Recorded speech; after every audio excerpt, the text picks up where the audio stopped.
तर पाटील सर, मला अजून एक प्रश्न विचारायचा आहे की आपल्या मराठी इंडस्ट्रीजमध्ये किंवा कोणत्याही चित्रपटाच्या इंडस्ट्रीजमध्ये एखाद्या निर्मात्याला, एखाद्या दिग्दर्शकाला आणि विशेष करून एखाद्या कलाकाराला असं भरघोस यश मिळालं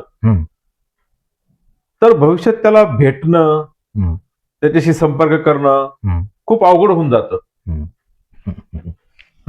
या उलट आता तुमचा व्हीआयपी गाढव इतका नावाजलेला चित्रपटात तुम्हाला चांगलं एवढं भरभरून यश मिळालं आणि तुम्ही सहज भेटतात, तर याचं रहस्य काय?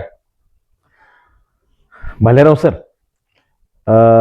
चित्रपटाच्या यशामुळं आपण मोठे होत असतो. चित्रपटाच्या अपयशामुळे आपण नाराज होत असतो. हो. मग यश येण्याचं कारण काय? आता त्यात एक तुम्ही चित्रपटाचा अभ्यास करा. आता व्हीआयपी गाढवाचा आपण अभ्यास करू.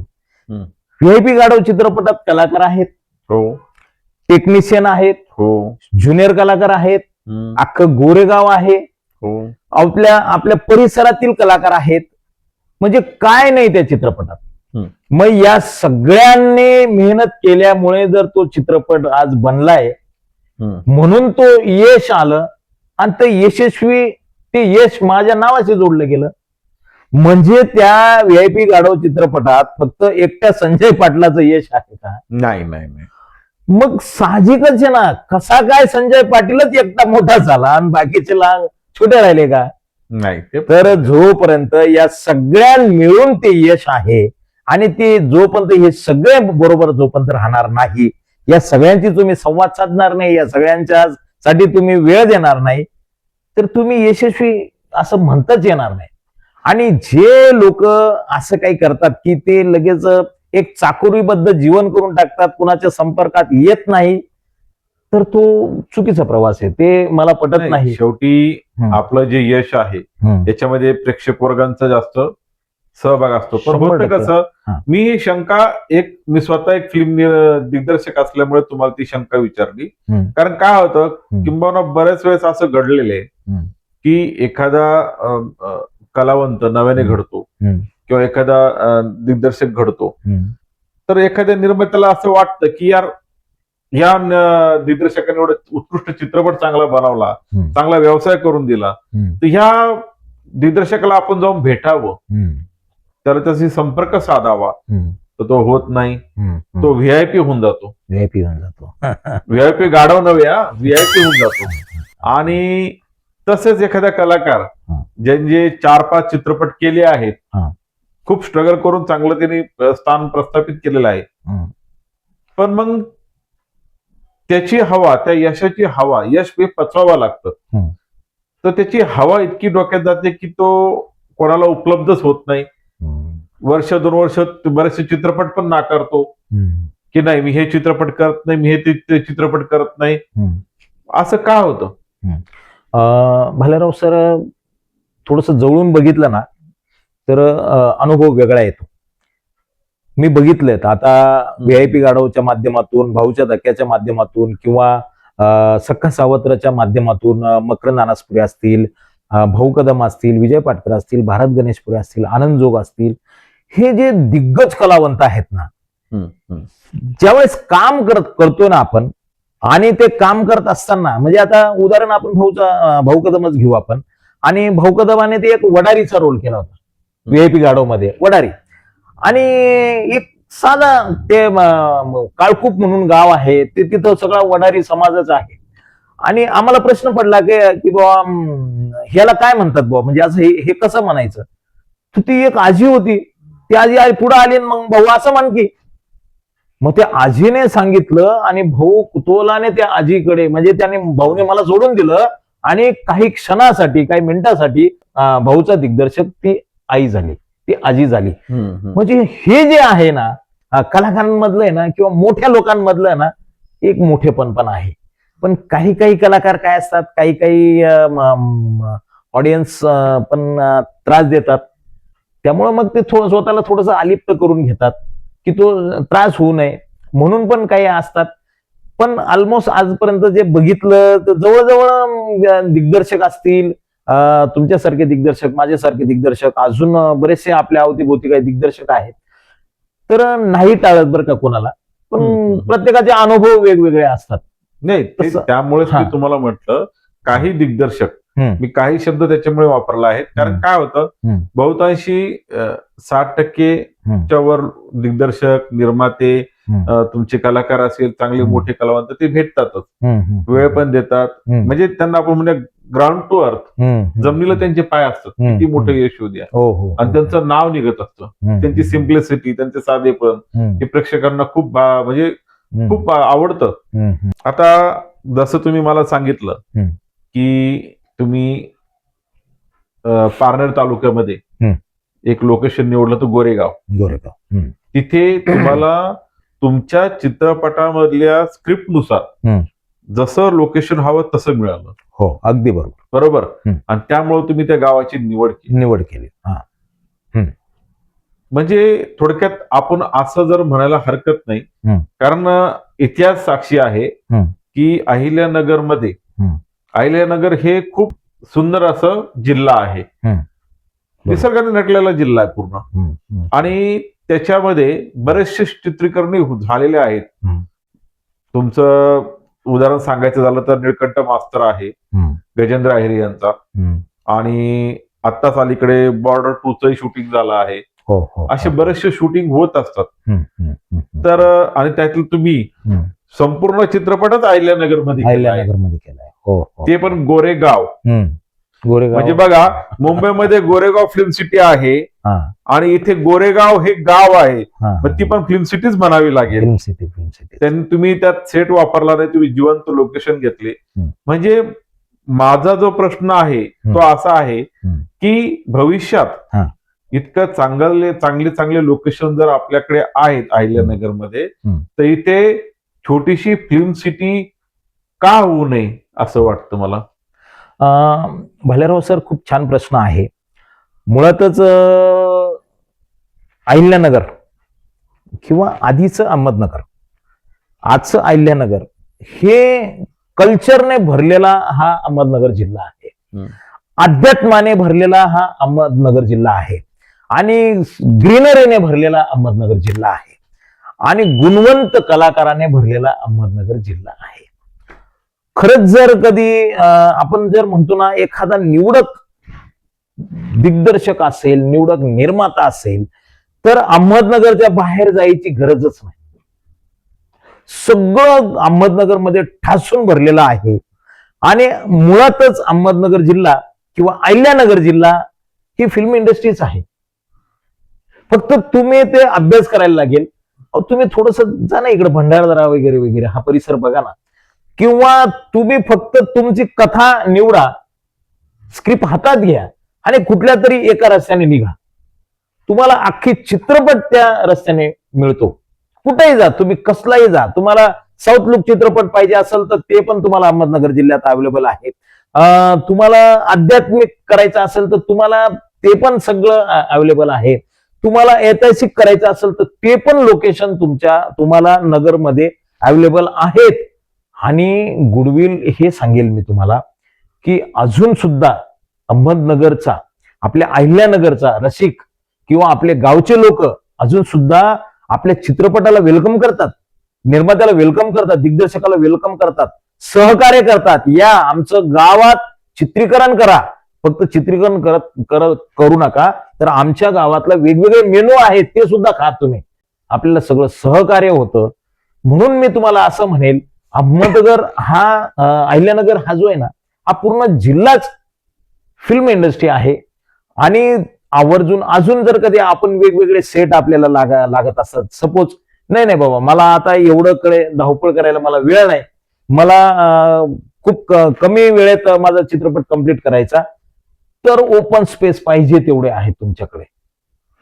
सुंदर असं ग्रीनरी आहे, सुंदर तुम्हाला या ठिकाणी पाणी आहे, तुम्हाला लाईट आहे, तुम्हाला पाहिजे तेवढे ज्युनियर कलाकार आहेत, टेक्निशियन आहेत. अहमदनगर जिल्ह्यात, अहिल्यानगर जिल्ह्यात काय नाही हे म्हणूच नका.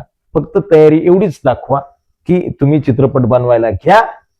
चित्रपट काही दिवसात तयार झालेला असतंय असं हा सर्व कलागुणांनी नटलेला आपला अहिल्यानगर जिल्हा आहे. आणि या जिल्ह्याचं आपल्याला आपण कलाकारांना आपण टेक्निशियनला तर प्राऊड फील होतच होतं. पण मी तर महाराष्ट्रातील इतर मेकिंग करणाऱ्यांना सुद्धा मी विनंती करेल की अहमदनगर जिल्ह्यात या, आमच्या अहिल्यानगर जिल्ह्यात या, तुम्हाला काय पाहिजे ते सांगा, सगळं काही या ठिकाणी जिल्हा तर तुम्हाला उपलब्ध करूनच देईल. पण आमच्यासारखे सुद्धा टेक्निशियन आहेत, काही लागत असेल तर तुम्ही आम्हाला सांगा, आम्ही सुद्धा तुम्हाला सहकार्य केल्याशिवाय इथं राहणार नाही. आता अलीकडे तुमचा 22 वर्षाचा प्रवास पाहता, अलीकडे काही 1-2 वर्षामध्ये एक पुरस्कार वाटण्याचा सुळसुळाट सुटलेला आहे. बर, त्याच्यात आम्ही खूप डीपली जाऊन अभ्यासही केलाय. कुठलं तरी नाव द्यायचं आणि पैसे घेऊन तो पुरस्कार वाटायचा, एक गेट टुगेदर कार्यक्रम करायचा आणि पुरस्कार वाटायचा. त्याच्यामध्ये बऱ्याचशा कलाकार लोकांची फसवणूक केली जाते. बर, पैसे भरून पुरस्कार मिळाल्यामुळे ते लोक कुठं तक्रारही करू शकत नाही, कुठेच तक्रार करू शकत नाही. मग हे पुरस्कार थांबता कसे येईल? बरं, विशेष म्हणजे मराठी इंडस्ट्रीजमध्येच असं होतंय, तर महामंडळ याच्यावर ऍक्शन का घेत नाही? मला याविषयी खंत वाटते. हा विषय थोडासा वेगळ्या पद्धतीचा आहे. हा प्रश्न पण वेगळ्या पद्धतीचा आहे. आता याच्यात कसं ज्याचं त्याचं स्किल आहे. काय झालं, फक्त आपल्याच इंडस्ट्रीत नाही तर प्रत्येक इंडस्ट्रीमध्ये फसवणारे लोक आहेत. ओके, कुठल्या ना कुठल्या माध्यमातून जिथं स्वार्थ असतो ना, जिथं मोह असतो ना, तिथं हे सगळे अशा पद्धतीचे प्रकार घडतात. मला तर वाटतं असे पुरस्कार घेणारे हौशी नवशी गवशीच असतील. आणि विशेष म्हणजे बाब अशी आहे की जे लोक पुरस्कार देत आहेत, जे पुरस्कार घेतात ते तर नवोदित कलाकार असतात, त्यांचं काही त्यांनी बनवलेलं नसतं आजपर्यंत.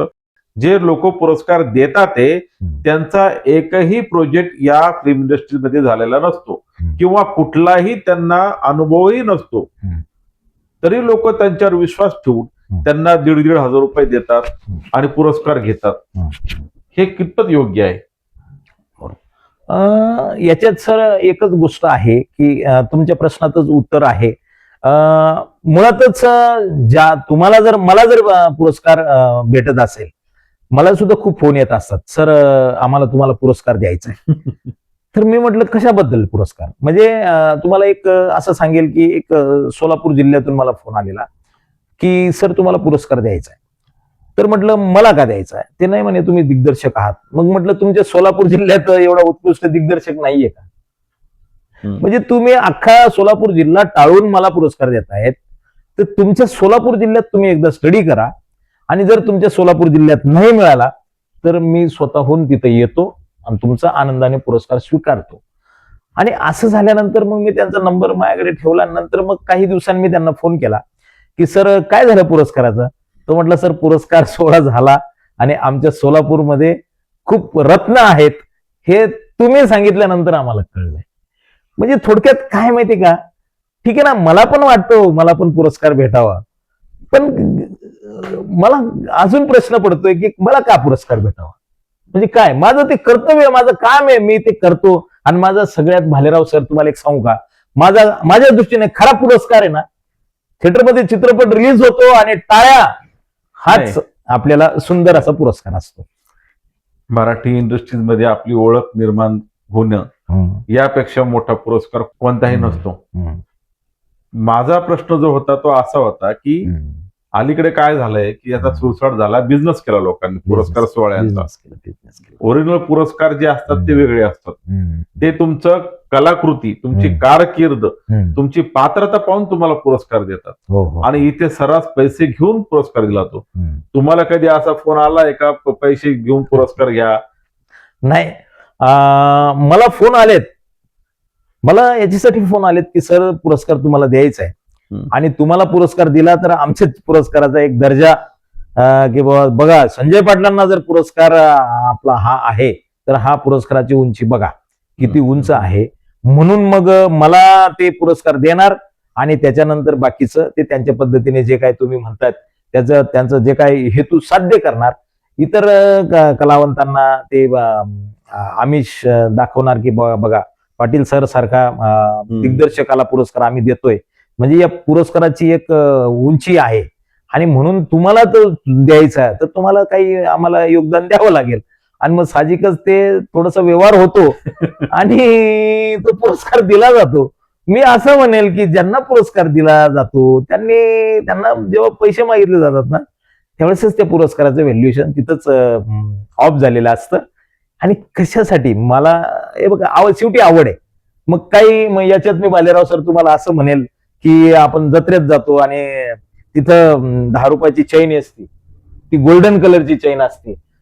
बालेराव सर ते सोनं नसतं नाही, पण आवडीने ती घातली जाते.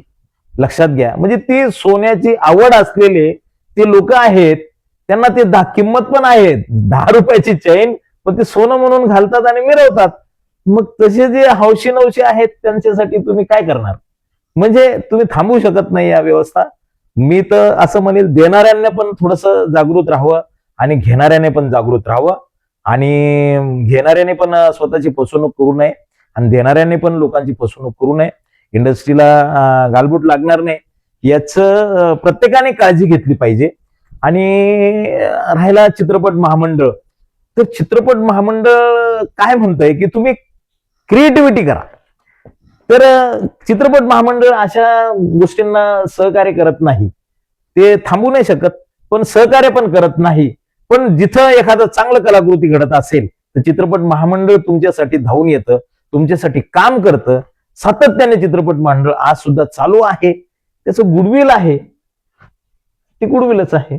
भालेराव सर, आपला पुरस्कारावर जी काही आता चर्चा चालू आहे, हो, मी तर ठामपणे म्हणेल की पुरस्कार कोण देतो कोण घेतो ही व्यवस्था योग्य आहे का अयोग्य आहे का हा चर्चेचा विषय आहे ना, हा न संपणारा विषय आहे.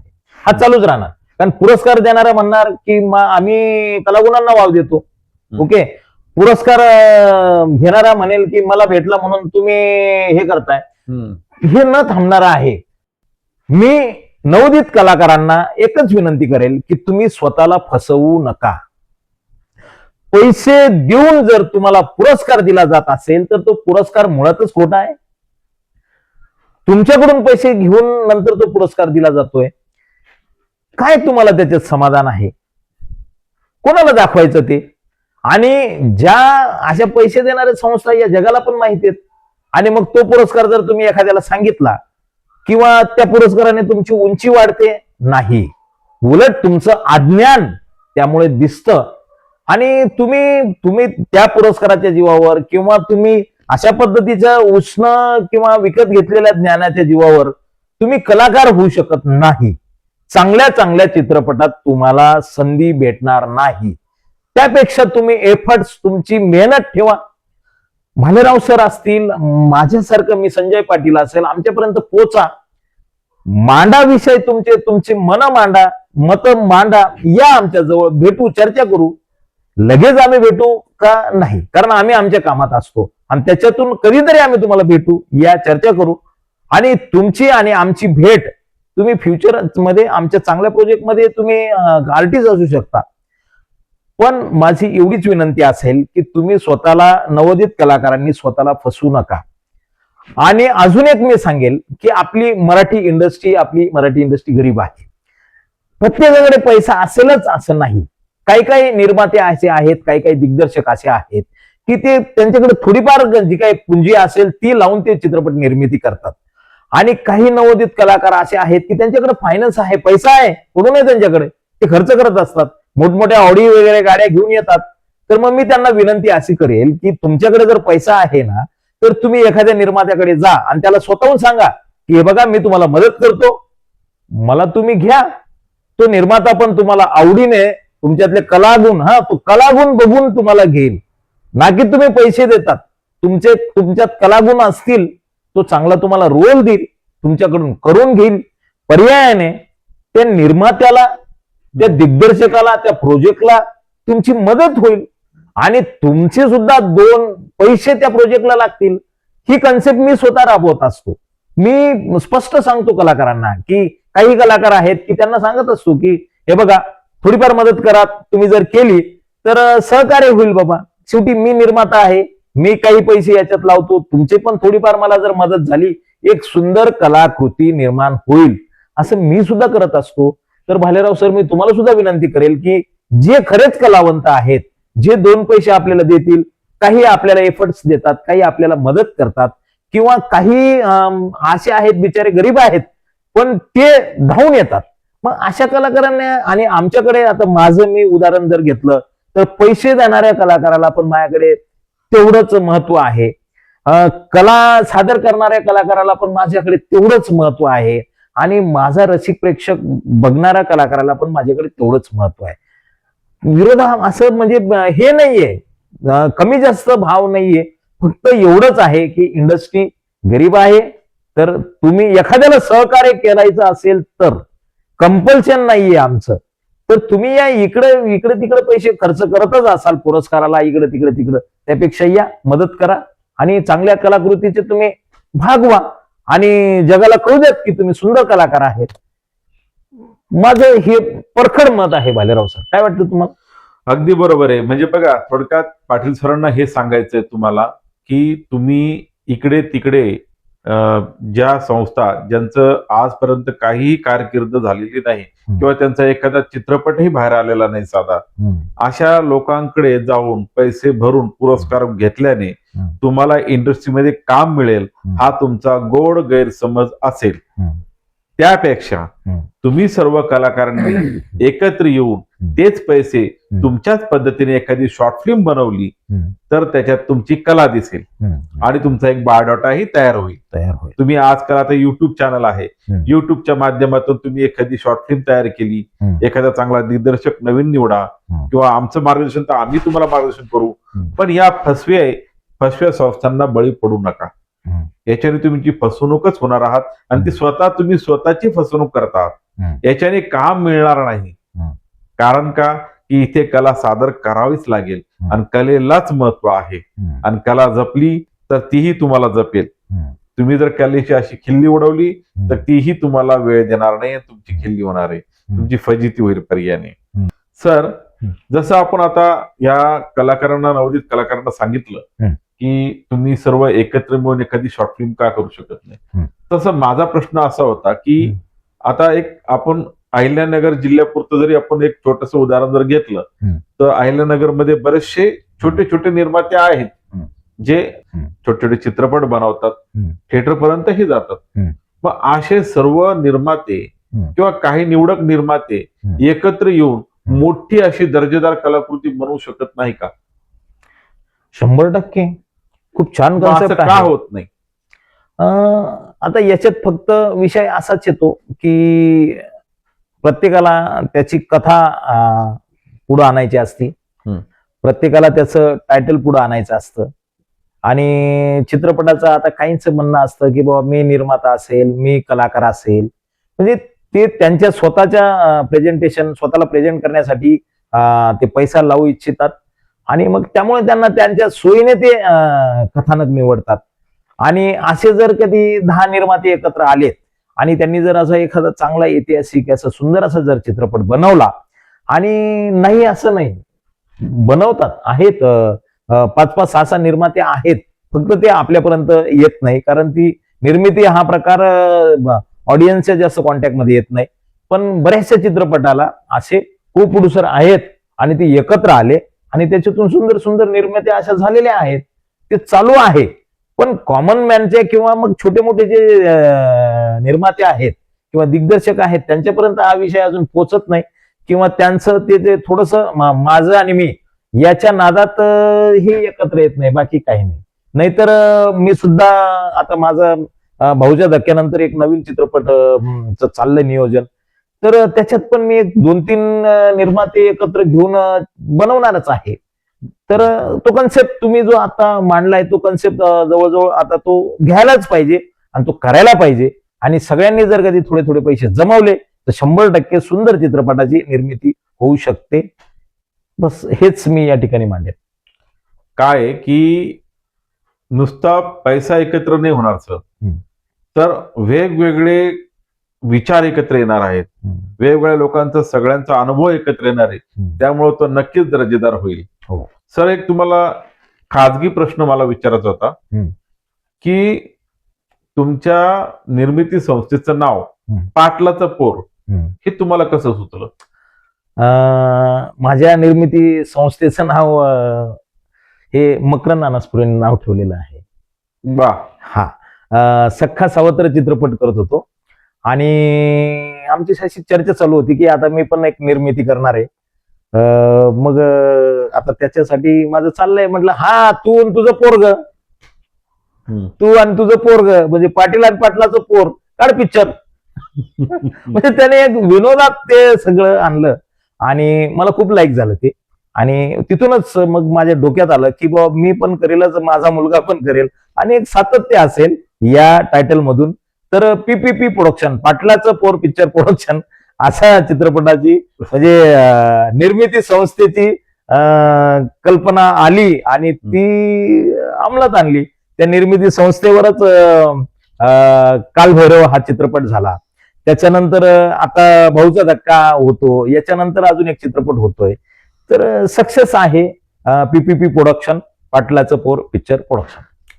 तुमच्या या 22 वर्षाच्या कारकिर्दीमध्ये कुठला असा भावनिक प्रसंग आठवतोय का, जेणेकरून तुम्हाला तो खूप तुमच्या हृदयाच्या जवळ तुम्हाला हळवा करून गेला, असा एखादा प्रसंग आहे का? खूप प्रसंग आहेत असे, पण त्यातल्या त्यात काय होतंय, खूप मनाला असं वेदना देऊन जातात. ज्या कलाकारांना आपण खूप जवळ घेतो, म्हणजे त्यांच्याबरोबर आपण सगळं स्वतःच मांडतो आणि सगळं ते म्हणजे त्यांचे असं काही ठेवत नाही. आपण असं मित्र म्हणतो त्यांना, हितचिंतक म्हणतो, जवळचे भाऊ म्हणतो, असे घेतो त्यांना बरोबर बरोबर. आणि या चित्रपटात त्यांना छान रोल आहे आणि एखाद्या वेळेस पुढची कथा अशी असते की त्याच्यात त्यांना रोल नाही, तर ते कलाकार आपल्याला सोडून जातात. आणि फक्त सोडूनच जात नाही, तर आपण कसे वाईट आहेत हे इतरांना सांगतात. त्यावेळेस मग अशा खूप वेदना होतात की यार आपण यांना किती जीव लावला आणि या कथेत जर यांना रोल नाही तर मग हे फक्त संधी साधू होते का? म्हणजे यांना रोल असेल तर हे आपले चांगले आणि हा रोल नसेल तर हे आपण वाईट. असं शब्दाचं नाव नाही घेणार, पण खूप प्रसंग आहेत असं. पण चलो चलताय. अशा गोष्टीतूनच आपण पण शिकत असतो आणि पुढे जात असतो. 100% मी रसिक प्रेक्षकांना एवढंच सांगेल किंवा नवोदित कलाकारांना एवढंच सांगेल, मित्रांनो, जसे जसे तुम्ही सक्सेसकडे जाणार, जसे जसे तुमचे प्रोजेक्ट चालायला लागणार, तसे तसे विरोधक तुम्हाला भेटत असतात आणि छोटे मोठे विरोधक नसतात. तुमचं अक्षरशः आयुष्य सुद्धा बर्बाद करायची त्याची तयारी असते, पण तुम्हाला खंबीरपणे उभं राहावं लागेल. छत्रपती शिवाजी महाराजांसारखं काय होतं, त्यांच्याकडे 500 मावळे होते आणि लाखोचं सैन्याला ते काय करत होते, गनिमी काव्याने. गनिमी कावा होता छत्रपतींच्या अंगात आणि त्या गनिमी काव्याने लाखो सैनिकांना ते पराजित करत होते आणि विजयश्री खेचून आणत होते. हे आपलं स्वराज्य आहे ना, हे छत्रपतींचं आहे आणि त्यांचा गनिमी कावा जवळ ठेवा. तुम्ही 100% सक्सेस होणार आणि जे आपल्या बरोबर आहेत ते आपले, जे आपल्या बरोबर नाहीत ते आपले हितचिंतक म्हणून सोडून द्या. बरोबर आहे. प्रेक्षकांनो, एका दिग्दर्शकाला, चांगल्या दिग्दर्शकाला ओळखायचं असेल तर त्याच्या प्रामाणिकपणामुळे ओळखा. कारण काय असतं, मी स्वतःही एक दिग्दर्शक आहे, पण स्क्रिप्ट ज्यावेळेस आमच्या समोर येते त्या स्क्रिप्टला न्याय देण्यासाठी, त्या भूमिकेसाठी कुठला व्यक्ती हवा आहे, त्याची काय उंची असावी, त्याचा रंग कुठला असावा, त्याची बोली भाषा काय असावी, त्याची चाल कशी असावी, त्याची वागणूक कशी असावी, हे सर्व चित्र स्पष्ट झालेलं असतं अगोदरच. आणि त्याला मग मिळता जुळता आम्ही कॅरेक्टर शोधत असतो. आता जर ते कॅरेक्टर त्याप्रमाणे जर नाही शोधलं गेलं तर मग त्या स्क्रिप्टला न्याय कसा मिळणार, आणि ते निर्णय दिग्दर्शकाला घ्यावे लागतात. आणि त्याला त्याचा प्रामाणिकपणा, कारण त्या प्रोजेक्टवरच त्याचं उपजीविका चालते, भवितव्य त्याचं पोट चालतं आणि भवितव्य असतं. त्यामुळे त्याला हे निर्णय घ्यावे लागतात. तर याच्याने आपण उदास न होता आपल्याला जी संधी मिळेल ह्या दिग्दर्शकाकडे नाही तर दुसऱ्या दिग्दर्शकाकडे, तर त्याचं नक्की सोनं करावं. सर, आता पुढचा प्रश्न शेवटचा आहे, जास्त वेळ घेत नाही तुमचा, की तुमच्या या 22 वर्षाच्या कारकिर्दीमध्ये सगळ्यात जास्त आनंद देणारा क्षण किंवा प्रसंग कुठला असेल? हा, सगळ्यात जास्त आनंद देणारा प्रसंग म्हणजे व्हीआयपी गाढवचा आहे. व्हीआयपी गाढव आपल्या अहिल्यानगर जिल्ह्यातच शूट झाला आणि जवळ शूट झाला. आणि त्यावेळेस बायलक आई आणि वडील इथं नगरला आलेले होते माझ्याकडे. आणि आमच्या पाटलीनबाई त्यांनी सांगितलं की चला तुमच्या लेकाचा चित्रपट शूटिंग बघायला जाऊ आपण. आणि तिकडे भाऊ कदम होते आणि मग आले, वडील आले, आई आली आणि भाऊ कदम त्यांच्याशी संवाद साधत होते. आता मी माझ्या कामात होतो, मला माहितच नाही की आमच्या मॅडम आल्यात, आई वडील आलेत आणि त्यांची भाऊ कदमची ओळख झाली. त्यांना कळलं की हे पाटील सरांचे आई वडील आहेत, भाऊ कदम छान गप्पा मारतायत. तर शॉकिंग हे, मला भाऊला इकडं शूट लागलंय, मला बोलवायचंय आणि भाऊ तिकडे बसले. मी एका पोराला पाठवलं, बोलव भाऊंना. म्हणे आलोच. मी म्हणलं भाऊ कोणाशी बोलतात, कोण बाजीराव आलाय? आणि जेव्हा मी गेलो आणि बाजीराव बघितला तर माझ्यातला बाजीराव झिरो झाला. माझे वडील भाऊंशी गप्पा मारत होते आणि आई आणि वडील दोघं गप्पा मारत होते.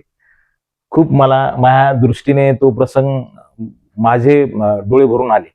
आनंद झाला मला की किती सुंदर ते रम्य असं ते मला ते बघितलं मी. भाऊ पण त्यांच्याशी असे रमले होते की एकदम हसून खेळून, जसं काय भाऊ त्यांचा मुलगा आहे आणि ते आई वडील आहेत, अशा पद्धतीने त्यांच्या गप्पा चालल्या. आणि खोटणे सांगत अशा परिस्थितीत सुद्धा, म्हणजे अशी वेळ कट टू कट एक सेकंद दिग्दर्शकाला किती महत्वाचा आहे. तर माझ्यातला दिग्दर्शक तिथं झिरो झाला आणि माझ्यातला तो मुलगा समोर आला आणि ते आईवडिलांचं कौतुक, ते भाऊचं कौतुक बघत बसला. 15 मिनिट त्यांच्याकडे बघत होतो. नंतर आमच्या पाटलीन मॅडमचं माझ्याकडे लक्ष गेलं आणि मग त्या म्हणल्या, ओ हावरा ते येऊन थांबलेत. आणि मग तिथं तो प्रसंग थांबला आणि भाऊ मग, अरे पाटील साहेब तुम्ही, आणि मग भाऊ पळालेत. म्हणजे थोडक्यात लक्षात घ्या, मी जरी दिग्दर्शक असेल ना तर कोलॅप्स होऊन जातो माणूस. असे काही सुंदर खूप प्रसंग आहेत सांगण्यासारखे. तर सरांनी हा खूप स्तुत्य उपक्रम चालू केला. तर योगायोगाने सारखं सरांकडे येणं होईल आणि चर्चा होतील. अजून काही मनात आलं तर आपल्याला अजून संधी साधता येईल, तुमच्याशी संवाद साधता येईल, तुमच्यावर बोलता येईल. मी भालेराव सरांना तर अजून एक आवडीने सांगेन की तुम्हाला खूप नवीन कलाकारांविषयी एक आत्मीयता आहे की बा त्यांचं काहीतरी घडायला पाहिजे, त्यांच्याविषयी काहीतरी त्यांना पुढे यायला संधी मिळाली पाहिजे वगैरे. डिजिटल आहे, युट्यूब आहे किंवा आमच्यासारखे दिग्दर्शक आहेत, तुम्ही आहात, आपण सगळे आहोत.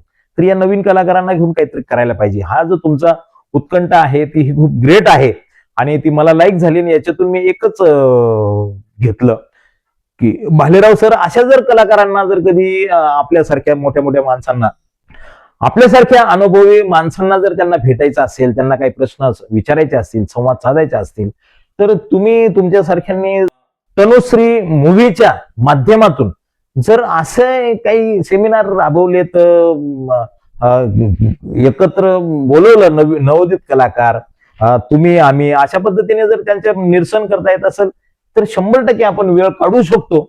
आणि ही एक स्तुत्य अशी कल्पना असेल.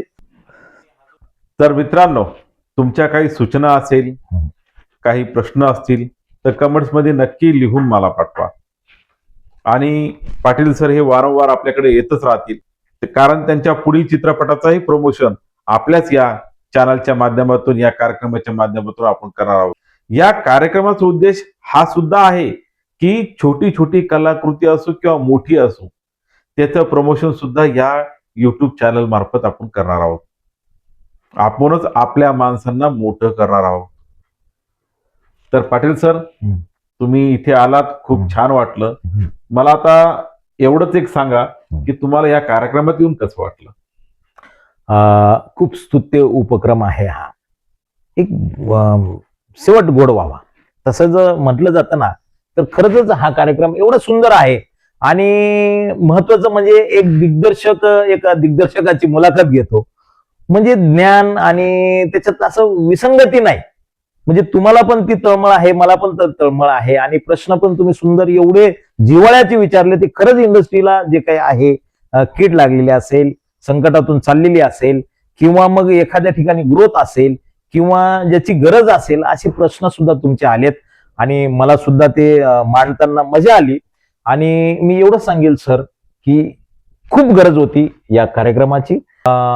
तनुश्री मूव्हीज ने हा जो कार्यक्रम आहे टी विथ स्टार, हा जो कार्यक्रम घेतला, तर ठीक आहे, तुम्ही आमच्यासारख्यांना तर तुम्ही बोलवा, पण नवोदित कलाकारांना सुद्धा बोलवा, त्यांना सुद्धा संधी द्या, त्यांना सुद्धा हे प्लॅटफॉर्म भेटू देत.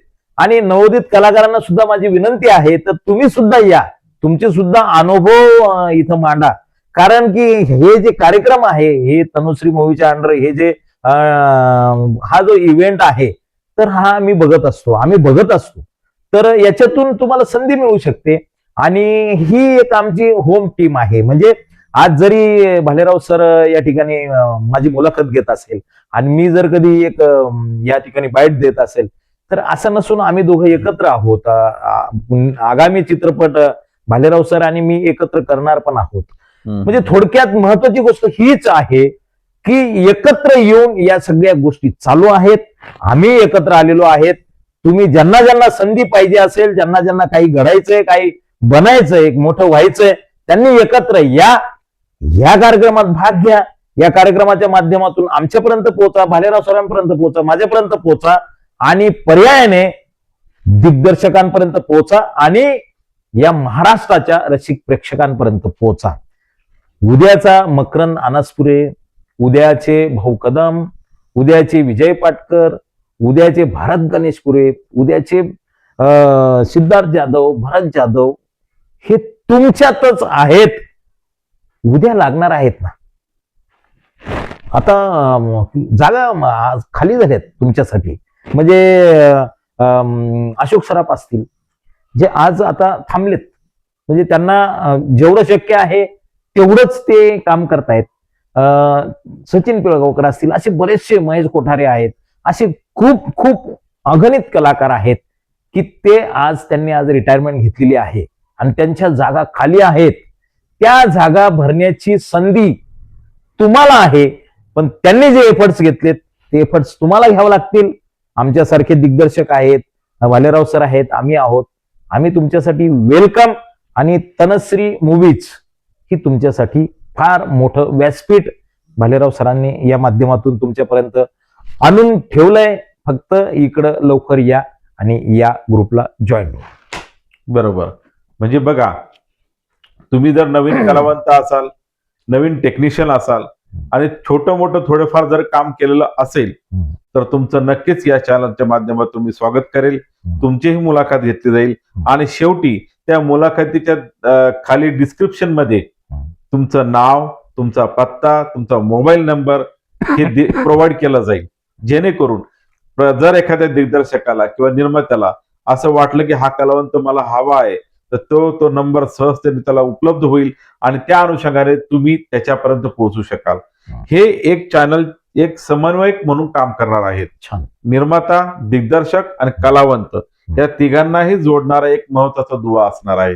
तुमची प्रोफाईलच आम्ही तयार करत आहोत असं तुम्ही समजून चला. तर लवकरात लवकर या आणि भेट द्या आणि आमचा कार्यक्रम आवर्जून पहा. कार्यक्रम आवडला असेल तर लाईक करा, शेअर करा, आणि हो, तुमच्या काही सूचना जरी असेल तर त्यांचाही आम्ही स्वागत करतो. तुम्ही बिनधास्त तुमच्या कमेंटद्वारे मला सूचना मांडू शकतात. आम्ही त्याच्यावरही आम्ही विचार करू, त्याच्यावरही चांगले चांगले कार्यक्रम वगैरे घेऊ. आणि भविष्यात ह्या सर्व कलावंतांना, टेक्निशियनला एकत्र घेऊन नक्कीच आपण चांगली कलाकृती आपण सादर करू. तुमचा भावी सिनेमा भाऊचा धक्का याला तनुश्री मूवीज या टीम कडून, आमच्या चॅनल कडून खूप खूप शुभेच्छा. तर मित्रांनो, हे होते दिग्दर्शक संजय पाटील. तर अशाच काही महान आणि चांगल्या व्यक्तिमत्वांना आपण पुढील भागात भेटणार आहोत. त्यांचा जीवन प्रवास जाणून घेणार आहोत आणि त्यांच्या जीवन प्रवासावरून नवीन प्रेरणा आपण घेणार आहोत आणि त्या प्रेरणेने आपण पुढील वाटचाल करणार आहोत, जेणेकरून तुम्हाला पुढील वाटचालीस कुठलीही अडचण येणार नाही. तर अशाच नवनवीन व्यक्तिमत्वांना भेटण्यासाठी आमचं चॅनल नक्की सबस्क्राईब करा, लाईक्स करा, कमेंट्स करा. तोपर्यंत धन्यवाद. सर, तुम्ही आमच्या कार्यक्रमात आलात, ओके, त्याबद्दल तुमचा आम्ही सत्कार करत आहोत. अरे वा वा वा वा. बाबांची सादर या निमित्ताने भेटते आपल्याला. बाबांचा आशीर्वाद कायम राहिलेलाच आहे. बाबांच्या आशीर्वादाशिवाय या गोष्टी नाही आहेत. धन्यवाद धन्यवाद. धन्यवाद धन्यवाद.